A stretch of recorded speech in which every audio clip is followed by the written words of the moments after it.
Assalamualaikum warahmatullahi wabarakatuh. Perkenalkan, nama saya Riko Ramadan Putra dengan NPM 2241150 dari kelas Manajemen 22B. Di sini saya akan menjelaskan apa itu teknik sampling. Menjelaskan pentingnya teknik sampling dalam penelitian serta memperkenalkan metode sampling yang sering digunakan. Yang pertama, ada sample random sampling. Ini beberapa contoh, ada 3. Yang pertama, menggunakan lottery bulb. Setiap anggota populasi memiliki kesempatan yang sama untuk dipilih.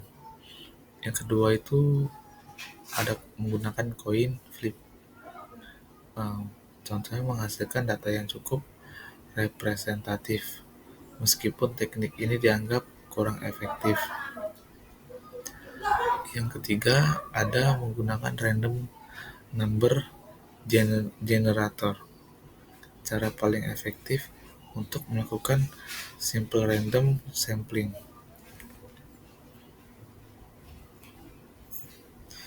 Selanjutnya yang kedua, stratified random sampling.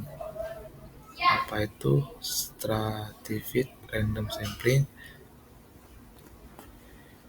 Teknik ini membagi populasi ke dalam beberapa strata dan melakukan sampling di setiap strata.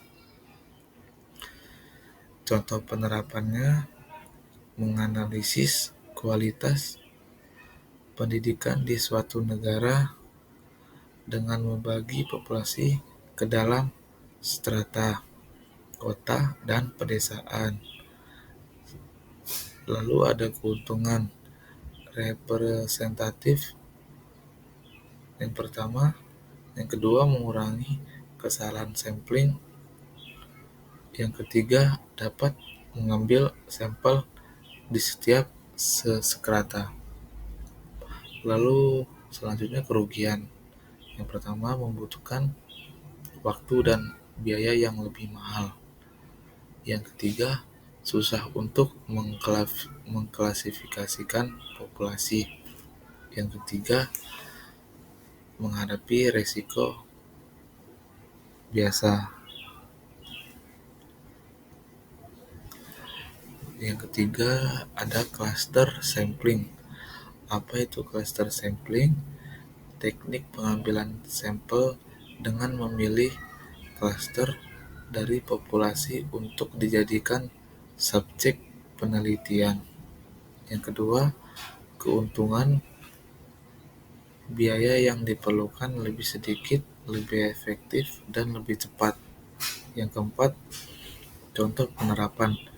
Contoh penerapan menganalisis kualitas air di wilayah tertentu dengan memilih beberapa titik representatif sebagai daster dan melakukan sampling kecil di setiap klaster tersebut.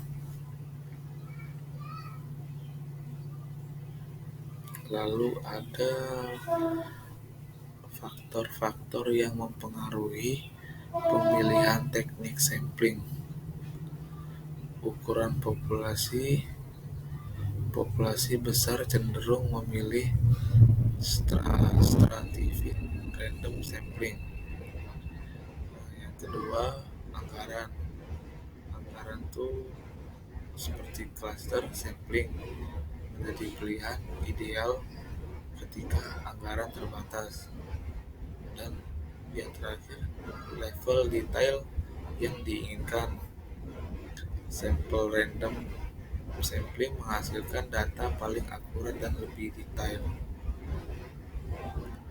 Selanjutnya ada keuntungan dan kerugian dari masing-masing teknik sampling. Yang pertama ada simple random sampling. Keuntungan mudah dilakukan dan menghasilkan bagian dari populasi yang cukup representatif. Kerugian ini riskan terkena biaya dan data lebih sedikit. Yang kedua, stratified random sampling, keuntungan representatif dan mengurangi risiko kesalahan sampling. Kerugian menuntut biaya dan waktu yang lebih mahal. Lalu ada cluster sampling, keuntungan keuntungan hemat biaya, cepat dan efektif. Kerugian data yang dihasilkan tidak selalu representatif dari populasi.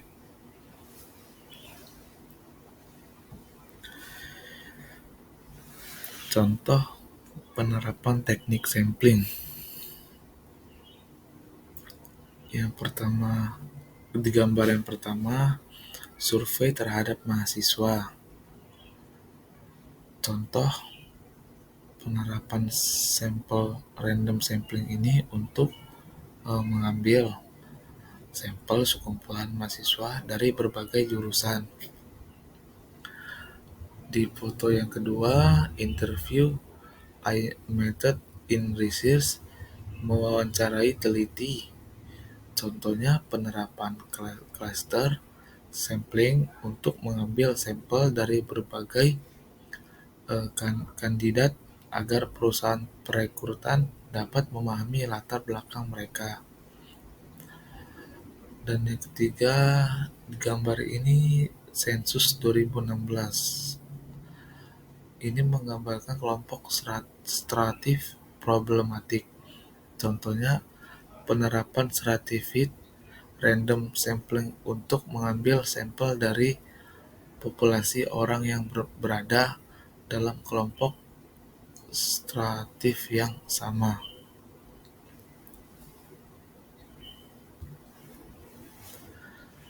Lalu yang terakhir di sini kesimpulan dan hasil kesimpulan.